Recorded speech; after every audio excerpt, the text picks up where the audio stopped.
안녕하세요. 황철중 대표입니다. 자, 이번에는 해외장과 우리나라 장 흐름을 잠깐 보겠습니다. 보면 먼저 다우존스를 보게 되면 이렇게 저점 대비 우상향으로 가는 흐름이 여전히 깨지 않고 저점을 계속해서 높여나가는 모습이 좀 보입니다. 이렇게. 그래서 전체적인 흐름이 계속해서 자연스럽게 우상향으로 이어가고 있죠. 이렇게. 굉장히 강한 흐름이 연속으로 갑니다. 지금 이렇게. 어제도 이렇게 좀 올라서 끝났고요. 이런 모습은 좀 괜찮죠. 흐름 자체가. 이 부분이 하나 있죠. 이렇게 틀어진 부분이 있어서 이렇게 돌아서 다시 한번 이렇게 나가려고 하는 모습이 좀 보입니다. 만약에 여기 다시 꺾여서 이렇게 간다면 당분간 주가는 하락으로 좀 갈 수 있겠지만 어쨌든 지금 현재 상황에서 봤을 때는 이 흐름, 저점이 높아지는 흐름을 아직 유지하고 있음을 알 수 있습니다. 굉장히 강세적으로 가고 있죠. 자, 이런 점이 보이고요. 그 다음에 S&P 500을 볼게요. S&P 500도 마찬가지로 어제 좀 올랐죠. 마찬가지로. 그래서 전형적인 우상향 흐름을 유지하고 있고요. 거의 뭐 다우존스하고 흐름을 거의 같이 한다고 볼 수 있겠죠. 이렇게. 그리고 이 부분이 하나 단기적으로 보게 되면 꽤 오랜 시간을 저항을 부딪혔다가 이제 좀 안착을 하고 다시 이렇게 턴하려고 하는 모습이 보이죠. 얘도 마찬가지로 이런 식으로 꺾여버리면은 당분간 꺾일 수 있는 흐름이 나올 수 있겠지만 어쨌든 이 대추세의 저점이 높아져가는 흐름 여전히 유지하고 있다라는 거죠. 이렇게 끊임없이 저점이 높아지면서 우상향으로 유지를 하고 있습니다. 자, 그리고 어제 대비해서 얘도 조금 올라가고 있고요. 어쨌든 다우존스나 S&P 500도 우상향으로 흘러가는 모습에는 지장이 없다. 해외장을 보는 이유는 대외 변수인 해외장, 미국장이 우리나라에 영향을 미치는, 그리고 전 세계 글로벌에 미치는 영향이 굉장히 크잖아요. 그러니까 변수로 작용할 수 있는지를 늘 살펴보는 거죠. 그런 면에서 보면 다우존스, S&P 500은 우상향으로 여전히 잘 가고 있다. 이렇게 파악이 되고요. 자, 그 다음에 기술주 중심의 나스닥을 보겠습니다. 나스닥은 기술주 중심으로서 대한민국 시장에는 상당히 영향을 많이 주고 있죠. 흐름 자체가. 자, 나스닥 시장도 여전히 이 흐름을 유지를 합니다. 이렇게 흔들림 없이 가고 있죠. 그리고 최근에는 이렇게 틀었던 모습도 보이는데요. 이런 식으로 흐름을 그리다가 이제 안착을 해서 얘도 이렇게 나가려고 하는 모습이 좀 보이죠? 이렇게 꺾인다면 얘도 저항값으로 작용할 수 있을 것 같고요. 어쨌든 얘도 저점이 끊임없이 높아지면서 우상향으로 올라가 보려고 무척 애를 쓰고 있는 모습이 보입니다. 이렇게. 전체 시장에서 보게 되면 나스닥도 역시나 우상향으로 흘러가는 시장이 없다. 이렇게 파악이 되고요. 자, 그 다음에 반도체를 볼게요. 반도체 지수를 보게 되면 역시 마찬가지로 우상향으로 참 깨끗하게 잘 진행을 하고 있음을 알 수 있습니다. 이 흐름을 잘 타고 있고요. 최근에는 이 부분이 조금 삐걱거리긴 했으나 보다시피 흐름을 이렇게 삐걱거렸으나 이제 안착을 하고 이렇게 눌림을 주고 다시 이렇게 가보려고 하는 모습이 강하게 보이죠. 근데 이탈을 만약에 이렇게 한다면 밑으로 이 흐름을 이탈하게 된다면 꺾일 수도 있겠지만 어쨌든 저점이 높아지는 모습이 현재 이 지수는 여전히 유지가 되고 있다. 그래서 다우존스, S&P 500 그리고 나스닥 반도체까지 이어지는 흐름은 다 양호하게 잘 가고 있음을 알 수 있죠. 자, 그 다음에 아시아 증시의 대표적인 일본 지수를 보겠습니다. 일본 지수를 보게 되면 일본 지수 지금 일봉인데요. 일봉을 보게 되면 고점이 이렇게 낮아지는 부분이 보이고요. 전체적인 흐름은 지난번에도 언젠가 언급했지만 이렇게 단기적으로 이렇게 꺾어놓은 모습이 좀 보이죠.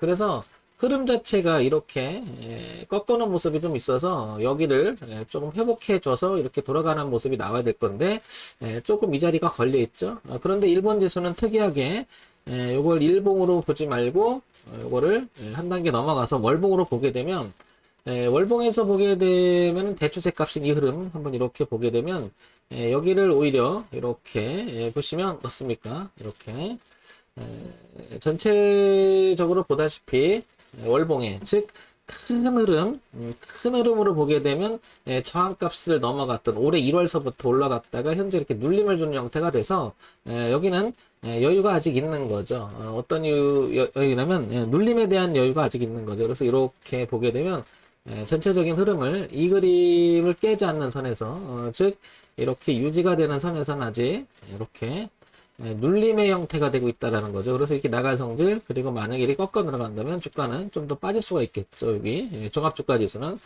따라서 일본 지수도 눌림의 형태라고 봐야 되겠죠. 눌림의 그러니까 단기적으로 일봉을 보게 되면 약간 벗어나는 듯하지만 여기가 워낙 월봉에서 강한 대추세에 오버슈팅이 나서 지지점이 있다라는 거 이런 점 한번 체크해 볼 필요가 있을 것 같습니다. 자, 그 다음에 대만 각권 지수로 한번 넘어가 볼까요? 자, 대만 각권 지수도 전체적인 흐름을 훼손하지 않고 우상향으로 꾸준히 올라가고 있음을 알 수 있죠. 이렇게. 그래서 이렇게 한번 틀어졌던 부분이 있긴 하지만 그래도 전체적인 흐름은 여전히 우상향으로 좀 가려고 하는 모습이 좀 강하죠. 얘도 마찬가지로 이렇게 벗어나면 좀 문제가 있겠지만 어쨌든 우상향으로 가는 즉 저점이 높아지고 그 동반해서 고점도 높아지는 자연스러운 흐름을 계속 이어가고 있다는 사실이죠. 자, 이런 점 체크가 될 것 같고요. 그 다음에 유럽 증시의 대표적인 독일 지수를 볼게요. 독일 지수도 역시 마찬가지로 닥스 지수도 이 흐름을 깨지 않고 착실히 우상향으로 이렇게 흘러가고 있습니다. 이렇게 흘러가고 있죠. 그리고 대추세 이렇게 한번 부딪히고 있고요.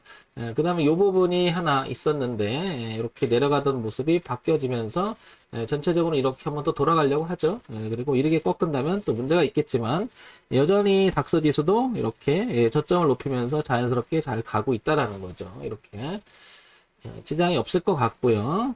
자, 그 다음에 상해 종합으로 넘어가 볼게요. 상해 종합 넘어오게 되면 중국 지수죠.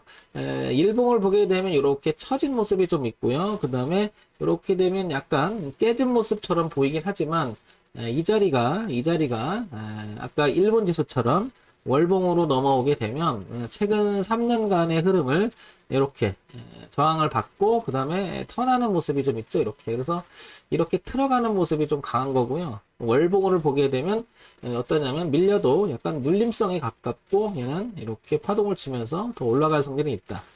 그래서 전체를 보게 되면 흐름 자체가 아직도 상승으로 다 이어간다고 봐야 되겠죠. 자, 항생지수를 보겠습니다. 자, 항생지수를 보게 되면 이렇게 보게 되면 2008년서부터 이렇게 올라가려고 하고 월봉국계 이렇게 보게 되면 최근에 2018년서부터 2019년, 20년 3년 동안의 흐름이 이렇게 내려오던 흐름을 바꿔놓고 이 부분은 뭐 여러 번 언급드렸지만 올려놓고 눌림의 형태가 되는 가능성이 훨씬 높다. 그래서 지금 양봉이 나는 것도 이 흐름 월봉의 흐름을 위배되지 않으려고 하는 모습이 굉장히 강하다는 거죠. 그래서 올려놓고 눌림해주고 이렇게 튀어가려고 하는 모습이 있죠. 그렇다는 얘기는 전체적인 흐름을 이탈하지 않으려고 하는 모습은 미국장, 그 다음에 아시아 시장, 그 다음에 독일 시장, 그리고 중국과 홍콩으로 이어지는 전체는 다 우상향을 유지하려고 굉장히 애를 쓰는 모습이 보입니다. 자, 이제 우리나라 시장으로 넘어가 볼게요. 우리나라 시장 여기를 보게 되면 코스피 종합주가시죠. 오늘 어제 대비 42포인트 오르면서 조금 상승적으로 올라섰는데요. 어제까지만 해도 조금 염려스러웠던 부분이 이렇게 단기적으로 꺾은 모습이 있었죠.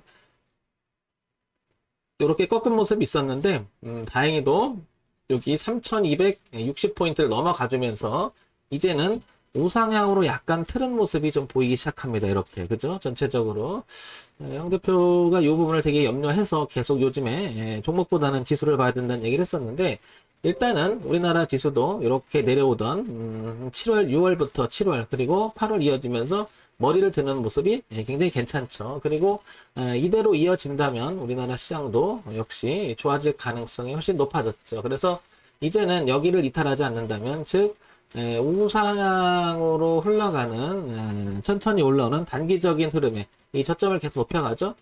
그래서 이 부분을 좀 염려를 했지만 이렇게 좁히면서 머리를 들어서 이제 여기만 이탈하지 않는다면 다시 한번 이렇게 3,400을 향해서 한번 랠리를 펼치지 않을까 이렇게 생각이 됩니다. 자, 보다시피 미국 시장 그리고 아시아 시장 그 다음에 중국 시장 유럽 시장 우리 시장 모두 흐름 자체는 깬 적은 없습니다. 지금 좀 지난달부터 조금 조정파가 나와서 염려를 했지만 그래도 우상향으로 틀어가면서 다시 시장의 분위기를 상승으로 돌리려고 하는 모습이 오늘 특징적으로 잡힙니다. 자, 이렇게 되면 조금은 어제보다 그제보다는 조금 시장이 위로 돌아갈 가능성이 높기 때문에 불안감은 서서히 사라지고 이제 다시 한번 랠리가 펼칠 수 있는 구간으로 들어가기 시작을 하고 있죠. 그래서 이제는 여기 이 흐름만 깨지 않는다면, 자 이제 이 흐름이라고 해서 여기를 깨지 않는다면 이제 우상향으로 다시 한번 갈 성질이 놓여있다, 자리에 놓여있다. 자 이런 점 체크하면서 장을 보면 도움이 되겠죠. 자, 항상 우리가 주식의 흐름을 먼저 보려고 하는 것은요, 대추세라고 하는 것은 한순간에 만들어지지 않죠. 서서히 만들고 서서히 꺾고 하는데, 그 흐름에 위배되는 매매를 하지 않으려고 하는 거죠. 자, 그런 면에서 본다면, 지금 우리 시장은 다시 우상향으로 살려나가는 모습이 보이고 있다는 거죠. 자, 이런 점 참고해서 보시면 도움이 되겠죠? 정문일침 황철중 대표였고요. 좋아요, 구독, 그리고 알림 기능도 부탁드릴게요.